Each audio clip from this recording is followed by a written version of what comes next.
আসন্ন ঈদুল আজহা উপলক্ষে ভোলার লালমোহন ও তজুমউদ্দিন উপজেলায় প্রায় 17,000 হতদরিদ্র পরিবারকে প্রধানমন্ত্রী শেখ হাসিনার পক্ষ থেকে 10 কেজি করে ভিজিএফের চাল বিতরণ করেছেন ভোলা 3 আসনের সংসদ সদস্য নুরুন্নবী চৌধুরী শাওন।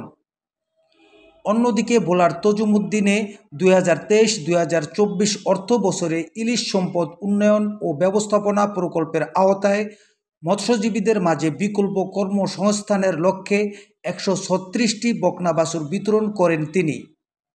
এ সময় তিনি বলেন, প্রতি বছরের ন্যায় এবারও গরিব বান্ধব মাননীয় প্রধানমন্ত্রী বাংলার 18 কোটি মানুষের তথা গরিব দুঃখী অসহায় মানুষের একমাত্র আস্থার ঠিকানা দেশরত শেখ হাসিনা এদেশের আমাদের বিশেষ করে নদী ভাঙা অসহায় মানুষের কথা বিবেচনা করে এই লালমোহন এবং তজুমউদ্দিন উপজেলার 17,000 অতি দরিদ্র বা গরিব অসহায় মানুষ তাদের মাঝে এই 10 কেজি করে চাল বিতরণ করার যে উদ্যোগ, এটা আজকে আমি এই কালমা ইউনিয়ন পরিষদের আমাদের আজকের এই কর্মসূচির মাধ্যমে উদ্বোধন করলাম।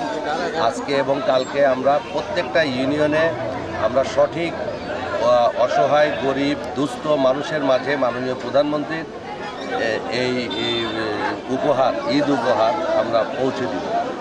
আমাদের নুরু সাহেব, আমাদের দলীয় যারা নেতৃবৃন্দ, সেক্রেটারি সহ অন্যান্য নেতৃবৃন্দ সবাইকে নিয়ে আমরা প্রকৃত অসহায় গরিব দুস্থদের তালিকা নির্ণয় করে আমরা এই কার্যক্রম আমরা শুরু করলাম। এই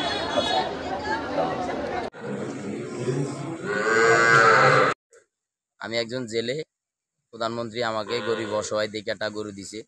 আমি গরুটার পাইলা বসে বড় করব। আমি প্রধানমন্ত্রীর জন্য নামাজ পড়ে দোয়া করব, আল্লাহ যখন তাকে ভালো রাখে, সুস্থ রাখে। হ্যাঁ, আমরা একজন জেলে, প্রধানমন্ত্রী গরু দিছে, এটার জন্য আমরা অনেক খুশি। প্রধানমন্ত্রীর জন্য আমরা দোয়া করি।